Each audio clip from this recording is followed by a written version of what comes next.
नमस्कार साथियों, the Kashi dialogue पर आप सबका स्वागत है। मैं CS भारद्वाज। उम्मीद करता हूँ आप सब बेहतर होंगे, मस्त होंगे, बम बम होंगे। हमारे पूर्वांचल में एक कहावत है, एक शब्द है जो बहुत सारे शब्दों की व्याख्या को एक शब्द में कहता है। उस शब्द को गाली नहीं माना जाता है और लगभग हमारे यहाँ उस कैटेगरी के लोगों को उसी शब्द से संबोधित किया जाता है। और वो शब्द जानते हैं क्या है? ये देश चुनौतियों से नहीं, चूतियों से परेशान है। और इसमें सबसे ज्यादा जो चूतिए हैं वो चमचे हैं, वो हिंदू जो सब कुछ बिल्कुल स्पष्ट दृश्यमान हो, उसके बाद भी देशद्रोहियों के चमचत्व में पागल हैं। देशद्रोहियों की चड्ढी चाटने में खुद का गौरव महसूस करते हैं। खुद को कांग्रेसी, खुद को फलाना, खुद को ढिमका कहलाने में ऐसे छाती उतान करके चलेंगे जैसे लगेगा कि वर्ल्ड कप जीत के आए हो। और इन बेहूदों को यह नहीं पता कि ये जिसकी तरफदारी कर रहे हैं वो तुम्हारी बेटी के बलात्कार का रास्ता तैयार कर रहा है। कुछ दिनों से राहुल गांधी, जब से इलेक्शन के परिणाम आए हैं लोकसभा के, तब से यह कहने में लगे हुए हैं कि हम सब ने मोदी के कॉन्फिडेंस को धराशायी कर दिया है, ये सरकार कमजोर है, मोदी को बहुमत नहीं है, फलाना ढिमका, ये इस तरह की बातों को राहुल गांधी लगातार कह रहे हैं। अब जब से जम्मू कश्मीर में विधानसभा चुनाव का ऐलान हो गया है, उसके बाद राहुल गांधी अभी एक दो दिन पहले अपने वही पालतू डॉगी के साथ, जो अध्यक्ष जी हैं, उनको लेकर के कश्मीर गया हुआ था। अब एक कश्मीर गया तो मंच से हमें लगता है आप सब ने सुना होगा उसकी भाषा को, उसको जो डॉगी है वो बूढ़ा डॉगी, उसकी भाषा को, और ये राहुल की भाषा को भी, ये जो नाजी की औलाद है, जो सोनिया माइनो जो है, अभी इस पर बिट्स के संपादक सलाउद्दीन चौधरी साहब ने जो खुलासा किया है विस्फोटक, हमें लगता है कि बहुत लोग समझ गए होंगे, जान गए होंगे। नहीं जाने होंगे तो इस पर जो बिट्स की रिपोर्ट सोनिया गांधी पर आई है उस पर मैं इसका अगला वीडियो मैं उसी पर बनाऊंगा। ये राहुल गांधी ये कश्मीर में गया, तो कश्मीर में गया तो भाई राहुल गांधी की तो पैदाइश ही प्रश्नवाचक है। राहुल गांधी की पैदाइश प्रश्नवाचक है। ये प्रश्न पूछता है, जिसकी पैदाइश ही प्रश्नवाचक है वो दूसरों से प्रश्न पूछता है। सलाउद्दीन शोएब चौधरी ने यह अपनी रिपोर्ट में स्पष्ट कहा है कि सोनिया गांधी एक वैश्या है, कि सोनिया गांधी एक स्कॉट एजेंसी, स्कॉट जो शराबियों को हाफ चड्ढी पहन करके और अर्धनग्न अवस्था में शराब परोसती हैं लंदन वगैरह में, उन्हें स्कॉट कहा जाता है। उन्हें वो महिलाएं उनको स्कॉट करती हैं, स्वागत करती हैं, उनको शराब पिलाती हैं हाफ चड्ढी पहन के, वह काम करती थी। इस प्रश्न का ये जवाब नहीं दे रहा है और ये प्रश्न पूछ रहा है। अबे तेरी जिसकी पैदाइश ही प्रश्नवाचक है राहुल गांधी, और तू किस मुंह से प्रश्न पूछता है बे? इस देश के कुछ चूतिए हिंदुओं की वजह से तू प्रश्न पूछ पा रहा है। ये कहानी लंबी हो जाएगी, सोनिया गांधी की क्या कहानी है, कैसे कैसे इसने राजीव गांधी पर डोरा डाला, राहुल गांधी को फंसाया जाल में, और ये पाकिस्तान की ISI एजेंट के रूप में ये काम करती थी और भारत के सत्ता के शीर्ष पर पहुंच गया। मतलब ISI का ये मिशन अब तक का सबसे कामयाब मिशन रहा, सबसे बड़ा मिशन रहा। इतना बड़ा काम अभी तक ISI ने नहीं किया है पाकिस्तान बनने के बाद, जो सोनिया गांधी को भारत के सर्वोच्च सत्ता में घुसेड़ दिया। अजीत डोभाल भी हमारे यहाँ जासूस रहे हैं कहा जाता है, लेकिन उस स्तर पर नहीं पहुंच पाए थे जहां सोनिया गांधी पहुंची। ये कहानी लंबी हो जाएगी, इस पर हम लोग कल बात करेंगे। अभी हम लोग बात करते हैं इस प्रश्नवाचक पर। तो ये जो प्रश्नवाचक गांधी है, ये मन से खड़ा होके हमने इंडिया गठबंधन ने मोदी के कॉन्फिडेंस को ध्वस्त कर दिया है, तोड़ दिया है। आपने देखा होगा पहले मोदी जी आते थे ऐसे भाषण करते थे, अब ऐसे करते, मतलब ये एक इसको कॉमेडियन भी नहीं कह सकते, और कॉमेडियन भी क्या कहें, ये पप्पू खुद ही कहता है खुद को। तो कुल मिला जुला के इसने ये कहा कि उनके कॉन्फिडेंस को तोड़ दिया है। अब आप जरा समझिए, राहुल गांधी जो कह रहा है, क्या ये सच में मोदी के कॉन्फिडेंस को तोड़ दिया है? चुनाव के बाद इस तीसरे टर्म में मोदी 15 अगस्त को लाल किला से इस देश को अपने ही जो सबसे लंबे भाषण का रिकॉर्ड था उसको उन्होंने तोड़ा, और 98 मिनट वो बोले। और अगर ये कमजोर होते नरेंद्र मोदी, राहुल गांधी जैसा कह रहा है, तो लाल किले की प्राचीर से इन्होंने एनआरसी की बात किया, इन्होंने न्यायिक प्रणाली में सुधार की बात कही, इन्होंने एक देश एक चुनाव की भी बात कही। नरेंद्र मोदी ने पहली बार लाल किला की प्राचीर से किसी इस देश के किसी प्रधानमंत्री ने हिंदुओं के प्रति चिंता जाहिर की। बांग्लादेश में हिंदुओं के साथ जो हो रहा है, पहली बार किसी प्रधानमंत्री ने सार्वजनिक मंच से प्रधानमंत्री के पद पर रहते हुए हिंदुओं के लिए चिंता जाहिर की है कि हिंदुओं की रक्षा हमारी जिम्मेवारी है।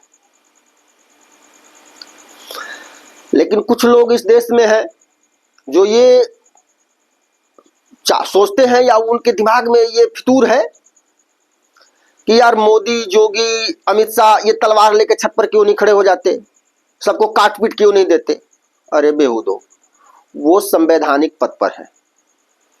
नरेंद्र मोदी ने अभी इस 10 साल के कार्यकाल में ऐसा कोई काम नहीं किया है जो कभी तराजू पर तौला जाए तो संविधान के भावनाओं के खिलाफ हो। यानी कि 370 को ही देख लो, नरेंद्र मोदी ने 370 हटाया और उसे जस्टिफाई कौन किया? देश की सर्वोच्च अदालत ने उस पर मोहर लगाया। यानी मोदी ने जो 370 का काम किया उस पर एक ठेपा लग गया है भाई, उसको कोई चैलेंज अब नहीं कर सकता। राम मंदिर का फैसला, कोर्ट ने उसे सही ठहराया, कोर्ट ने फैसला दिया। अब कुछ लोग कहते हैं कि राम मंदिर का फैसला तो कोर्ट ने दिया। अरे कोर्ट तो 1947 से है, तब तुम्हारा कोर्ट कहां गया था? इसीलिए मैं कहता हूं कि देश चुनौतियों से नहीं चूतियों से परेशान है। इन चूतियों को यह समझ में नहीं आएगा कभी भी। कोर्ट ने यह फैसला कर दिया तो हम इसको मान लेंगे, कोर्ट कुछ और फैसला कर देता तो कहते अरे कोर्ट तो मोदी सरकार करवा रही है। अगर कोर्ट इनके अनुरूप, इनके मन के लायक फैसला नहीं देता है तो कहते हैं कि मोदी सरकार करवा रही है। और जब कोर्ट ने फैसला दे दिया उसमें हम मोदी को श्रेय जा रहा है, अच्छा काम किए हैं मोदी, तो मोदी को श्रेय कैसे दें? तो कहेंगे कि कोर्ट ने किया है। यही चूतियत्व होता है। इसी को क्या कहते हैं? चूतियत्व। अगर मेरे मन का किया तब तो ठीक है, मेरे मन का नहीं किया तो मोदी ने करवा दिया। ये किसी दिन ये जो चूतिए हैं ना, अगर इनको 2-4 दिन में 2-4 पतले पैखाने हो जाए, अगर इनकी टट्टी अगर पतली हो जाए तो ये बेहुदे कहेंगे कि मोदी ने कोई जादू छेड़ दिया, मेरी टट्टी पतली हो रही है, मेरा पेट खराब हो गया। ऐसे भी चूतिए मिल जाएंगे आपको देश में। अब ढूंढना पड़ेगा थोड़ा भाई, या शर्म से न कहें साले मस्तिष्क में सोचते हो अपने। लेकिन खैर, तो ये जो नरेंद्र मोदी को हमने उनका जो आत्मविश्वास है उसको हमने तोड़ दिया है, यह राहुल गांधी लंदन गया था, तो लंदन गया तो वहां से इसको कुछ मिल गया सीख कि अब तुमको 2-3 महीने क्या करना, अब 2-3 महीने नहीं जाएगा ये। अब इसको टास्क मिल गया है कि तुम 2-3 महीने इसी को रटते रहो रटते रहो रटते रहो रटते रहो रटते रहो, फिर जब तुम्हारे आगे आओगे तो परिस्थितियों के हिसाब से हम तुमको एक चीट दे देंगे, पुर्जी लिख के मिल जाएगा। वो आका जो ISI के हैं, चीन वाले हैं, और अब तो बंगाल में ये तारिक रहमानी जो है, ये भी इसका क्या जीजा हो गया होगा, जीजा ही कहा जा सकता है, बाप भी कह सकते हैं, राजनीतिक बाप भी है। तो इसके जो चाइना, पाकिस्तान और अब एक नया बाप राहुल गांधी का बन गया है बांग्लादेश। इसके अभी 3 बाप हैं राहुल गांधी के, राजनीतिक बाप 3 हैं इसके। अब इनके इशारों पर ये चलेगा। उधर से जो ये कह देंगे वो 2-3 महीने रटेगा, फिर ये जाएगा विदेश यात्रा पर, तो फिर वहां इसकी मीटिंग होगी, फिर इसको टास्क मिलेगा, तो फिर ये प्रश्नवाचक आके यहाँ प्रश्न पूछेगा। ये प्रश्नवाचक की ये जिसकी पैदाइश प्रश्नवाचक है, यह आके प्रश्न पूछेगा। इसके अलावा इसका कोई काम नहीं है। और राहुल गांधी इस देश का सबसे बड़ा राजनीतिक आतंकवादी है। इस देश के हिंदुओं को इस आतंकवादी से सावधान रहना होगा। अगर हिंदू इस देश के राजनीतिक आतंकवादी से सावधान नहीं रहे तो ये चाहता है कि भारत में बांग्लादेश हो, भारत में पाकिस्तान हो, यानी भारत बांग्लादेश बने, भारत पाकिस्तान बने, भारत में गृह युद्ध हो। कांग्रेस जन्म से ही मुस्लिम पार्टी रही है। गांधी मुस्लिम, गांधी को जो लोग जानते हैं कि नहीं गांधी हिंदू थे, गांधी लिख रहे हैं, और उनको बड़ा बड़ा दर्जा मिल गया, ये पिता फलाना पिता ढिमका पिता आत्मा महात्मा तहात्मा जो भी कहा गया, वह शुद्ध रूप से मानसिक मुस्लिम थे। पता नहीं जन्म से और रहे हो या न रहे हो, लेकिन मानसिक रूप से गांधी मुस्लिम थे। नेहरू मुस्लिम, अगर गांधी मुस्लिम नहीं होते तो मुस्लिम नेहरू को प्रधानमंत्री बनने के लिए क्यों आत्महत्या की बात करते, पटेल को क्यों पद से कहते कि आप छोड़ के उनको दे दीजिए। नेहरू मुस्लिम, इंदिरा मुस्लिम है स्वाभाविक रूप से, इसमें तो कहीं कोई लाग लपेट ही नहीं है, ना कुछ बताने की जरूरत है। और इंदिरा मुस्लिम तो उनकी पैदाइश जो उनका अंडा बच्चा होगा भाई राजीव, वो भी तो मुस्लिम ही होगा। मुस्लिम से अगर अंडा या बच्चा पैदा होगा तो वो मुस्लिम होगा ना। और राजीव के बाद राहुल गांधी को क्या कहूं यार, ज्यादा कहा जाएगा, कुछ ज्यादा कहा जाएगा तो वो भी ठीक नहीं होगा। ये मान के चलो खिचड़ी मुस्लिम, मतलब मुस्लिम इन मुस्लिम, मुस्लिम में मुस्लिम, वो खिचड़ी मुस्लिम, पता नहीं कौन सा मुस्लिम है राहुल गांधी। यह बात, अब बात यह है कि ये इतने गंदे, इस देश के नुकसान के लिए सदैव राजनीति करने वाले, हिंदुओं को यहां से इस देश में कमजोर करने के लिए अपनी सारी राजनीतिक ताकत झोंकने वालों को इस देश के हिंदू अभी तक समझ क्यों नहीं पाए।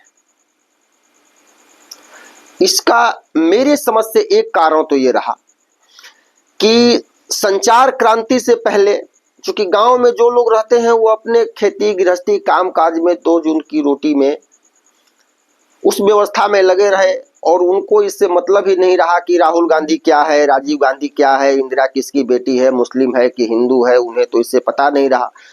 हर क्षेत्र में 2-4 चमचे होते थे, वो आके कह जाते थे आहा नेहरू जी बहुत महान हैं, तो बेचारे भोले भाले जो हिंदू हैं गांव देहात में रहने वाले, वो समझ लिए कि फलाना जी आए थे कह के गए हैं नेहरू जी बहुत महान हैं। अब वो नेहरू जी को जाकर ठप्पा माराते थे। इंदिरा राजीव तक यही हुआ। जब संचार क्रांति आई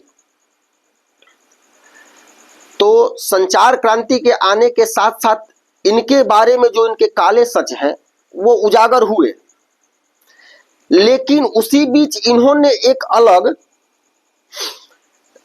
अपना हर क्षेत्र में अपने दल के अपने दलों में इन्होंने हर क्षेत्र में एक एक एजेंट, एक एक मतलब चमचों को एक्टिव कर दिया कि अब हमारी पोल खुलने वाली है। क्योंकि संचार क्रांति आ गई है, सोशल मीडिया आ गया, तो हमारे सारे पोल खुलेंगे। तो अब आप लोगों का काम क्या होगा कि आप हिंदुओं में जातिगत जहर दुर्भावना फैलाओ, ताकि ये हमारी सच्चाई को भूल करके अब दलित से ब्राह्मण को लड़ाओ, दलित से राजपूत को लड़ाओ, यादव से फलाना को लड़ाओ, उसमें से उसमें लड़ाओ। मतलब इस हिंदुओं की जातियों में इस तरह का विद्वेष पैदा करो, फलाने ने फलाने को सताया, फलाने ने फलाने के साथ छुआछूत, मतलब कई तरह की बातें, जो बातें वर्तमान परिदृश्य में बिल्कुल गलत है। यह कभी अगर ऐसा कुछ रहा होगा तो उस किसी न किसी विकट परिस्थितियों में रहा होगा। उसे हमें नहीं लगता है कि कोई हिंदू अपने हिंदू भाई को इस इच्छा से सताया होगा या इस इच्छा से उनको प्रताड़ित किया होगा कि हम फलाना है और ये फलाना जाति का है तो इसको प्रताड़ित करना है, यह सोच के नहीं। किसी न किसी विकट परिस्थिति में या तो उसके साथ उस तरह करने के लिए कुछ लालची लोग रहे होंगे। क्योंकि पहले के जो जमींदार थे वो उसमें भी बहुत सारे लालची थे, पद के लालची थे, आज जैसे लालची हैं। तो वो लोग ऐसा किए होंगे, इसको मैं मानता हूं कि उनको अंग्रेज और मुगलों ने कराया होगा, उनसे ही उनके लोगों पर प्रताड़ित करवा करके। क्योंकि अपने लोगों को वो प्रताड़ित करेंगे तो अपने लोग इनसे घृणा मानेंगे और हमारी फूट डालो और राज करो की नीति जो है वह सफल रहेगी। तो संचार क्रांति आने के बाद ये कांग्रेस जो है इसने जातीय जहर फैलाने का काम अपने एजेंटों को, अपने चमचों को, अपने दलालों को हर क्षेत्र में दे दिया। और आप एक चीज देख लीजिएगा, किसी भी कांग्रेसी जो कांग्रेसी मानसिकता का है या कांग्रेस का कार्यकर्ता है, आपसे अगर आपसे वो अकेले में बात करेगा तो अगर आप दलित होंगे तो कहेगा कि आपको फलाना फलाना ने बहुत सताया। अगर आप ब्राह्मण होंगे तो आपको कहेगा कि दलित बिरादरी सर पर चढ़ गई है बीजेपी के राज में। मुझसे ऐसे कई कांग्रेसी चमचों से मुलाकात हुई है और बात हुई है। जब वो जान जाते हैं या मुझे जानते हैं कि ये ब्राह्मण है तो मुझसे जानते हैं क्या कहते हैं? कहते हैं कि मोदी ने हरिजनों को, दलित बिरादरी जो है, जो SC ST है, उसको सर पर चढ़ा दिया है। सुप्रीम कोर्ट ने फैसला दिया था, मोदी ने उसको पलट दिया और उनको जो SC ST एक्ट था उसमें उसको और मजबूत कर दिया। मोदी ने SC ST को सर पर चढ़ा दिया है। और ये चमचे जब आपसे मिलते हैं तो ये कहते हैं कि आपको ब्राह्मणों ने बहुत फलाना फलाना, राजपूतों ने, मतलब जिसका भी नाम ले, उसमें चौधरी बिरादरी भी है, वो भी चूंकि जमींदार रहे हैं लोग, ये सब ने आपको बहुत सताया है, आप लोगों को प्रताड़ित किया है। ये दलितों से यह कहते हैं, ये चमचे। अब आप समझिए कि इनकी मानसिकता क्या है। हमसे आपकी कहते हैं कि आप सर पर चढ़ गए हैं, आप प्रताड़ित कर रहे हैं, और आपसे कहते हैं कि दूसरा आपको प्रताड़ित कर रहा है। ये कितनी विध्वंसक, कितनी घृणित मानसिकता है इन सब की। और इनका जो जीजा है, इन चमचों का जो जीजा राहुल गांधी है, यह शुद्ध रूप से इस भारत को तोड़ने की राजनीति कर रहा है। यह आदमी कहता है कि मैं भारत को राष्ट्र नहीं मानता। भारत कई देशों का टुकड़ा है, मतलब इसमें जितने राज्य हैं सबको यह देश में तोड़ना चाहता है, इस भारत को। जम्मू कश्मीर में यह कह रहा है, अभी जम्मू कश्मीर की चर्चा हम लोग कर रहे थे, जम्मू कश्मीर में गया तो इसने कहा कि हम जम्मू कश्मीर को 1953 वाला जम्मू कश्मीर बनाएंगे। भाई तुम जम्मू कश्मीर NC, दूसरी बात, इसका गठबंधन वहां के NC नेशनल कॉन्फ्रेंस से है। नेशनल कॉन्फ्रेंस ने कहा है कि हम सत्ता में आएंगे तो 370 वापस लाएंगे, हम सत्ता में आएंगे तो इस देश को 1953 वाला जम्मू कश्मीर बनाएंगे। तो क्या कांग्रेस जो है जम्मू कश्मीर में अलग प्रधानमंत्री चाहती है, वहां का अलग संविधान चाहती है, वहां का अलग विधान चाहती है? इस देश में 2 झंडे चलेंगे, भारत का झंडा इधर चलेगा और कश्मीर में दूसरा झंडा चलेगा? ये प्रश्नवाचक गांधी जो है ये इसका जवाब नहीं दे रहा है। राहुल गांधी कश्मीर को नहीं चाहता कि यह भारत का अभिन्न अंग बने, क्योंकि राहुल गांधी अपनी मुस्लिम मानसिकता से कश्मीर को इस भारत से अलग करने की हर कोशिश करते रहा है और करते रहेगा। राहुल गांधी इस देश का सबसे बड़ा राजनीतिक आतंकवादी है। इस बात को चमचे समझ ले तो ठीक ही होगा, नहीं तो अपनी बहन बेटियों के बलात्कार का रास्ता स्वयं बना रहे हैं। और ये चमचे जो हैं इस देश के, इस हिंदू समाज के सबसे बड़े दुश्मन हैं। चाहे वो दलित हो, चाहे कोई भी जाति हो, जाति नहीं, हम जितने भी हिंदू हैं, दलित भी हमारे भाई, हम सब हिंदू हैं। सबके सब अमीर गरीब ऐसा कभी नहीं, हमेशा अमीर गरीब आदमी रहा है। क्या दलित बिरादरी में अमीर लोग नहीं है? बहुत अमीर लोग हैं। क्या ब्राह्मण राजपूत गरीब नहीं है? बहुत गरीब है। तो इस विद्वेष को, या जातिगत विद्वेष को हमें समझना होगा। और कांग्रेस और ये जो इंडिया गठबंधन इन्होंने बनाया है, यह हिंदुओं को तोड़े रखना चाहता है कि अगर हिंदू टूटे रहेंगे तभी मुसलमानों के